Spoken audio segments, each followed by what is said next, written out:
छुड़ा के मम्मी का हाथ में ले जा रही हूँ, मम्मी को पार्लर। भाई पतिदेव, मेकअप करा के पार्लर से आऊंगी।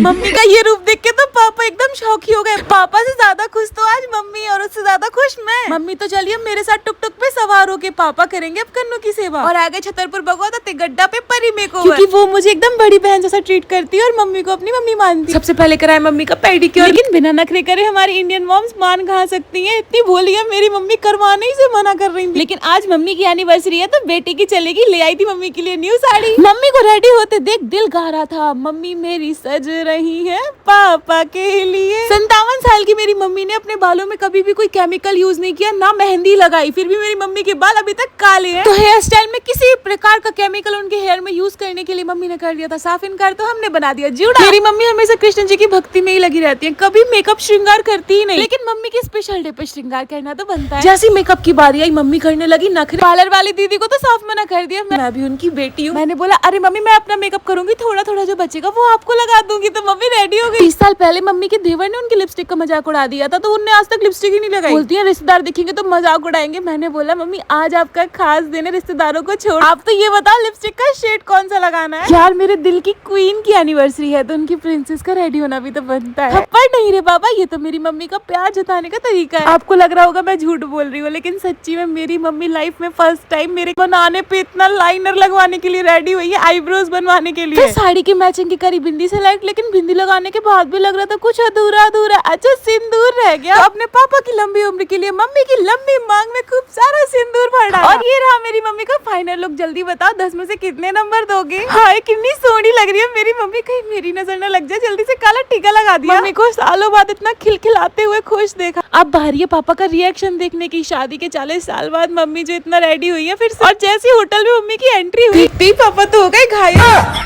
हमारे कन्हैया यानी कृष्ण जी को देखो, मम्मी को देख के कितनी स्माइल कर रहे हैं। इतना ही नहीं, मई पापा की स्माइल को डबल करने के लिए अभी तो असली प्लान बाकी है। मई पापा को लग रहा है मैं सिर्फ उन्हें बाहर डिनर के लिए लाई हूँ, लेकिन खाना ऑर्डर करने के बाद होगी असली पार्टी स्टार्ट। वहाँ खाना का ऑर्डर देके मैंने कर लिया यहाँ डेकोरेशन की जयमाला पार्टी, प्रॉपर फूल उड़ाने के लिए बच्चा पार्टी को भी मना लिया। जो लोग भी कमेंट करते हैं कि लड्डू गोपाल को हमेशा साथ क्यों ले जाती हूँ, हमारे घर में सिर्फ 4 लोग हैं, मम्मी पापा मैं और मेरा भाई। जब मैं उन्हें अपना भाई मानती हूँ तो छोटे से भाई को घर कैसे छोड़ के आऊँ अकेले। मम्मी ने तो कृष्ण जी को ही हार पहना दिया। मैंने बोला अरे आज आपके पति देव को पहना। पहले तो शर्मा रहे थे, फिर पहले कौन जयमाला पहनाएगा, इसी बात पे टॉम एंड जेरी जैसे लड़ने लगे।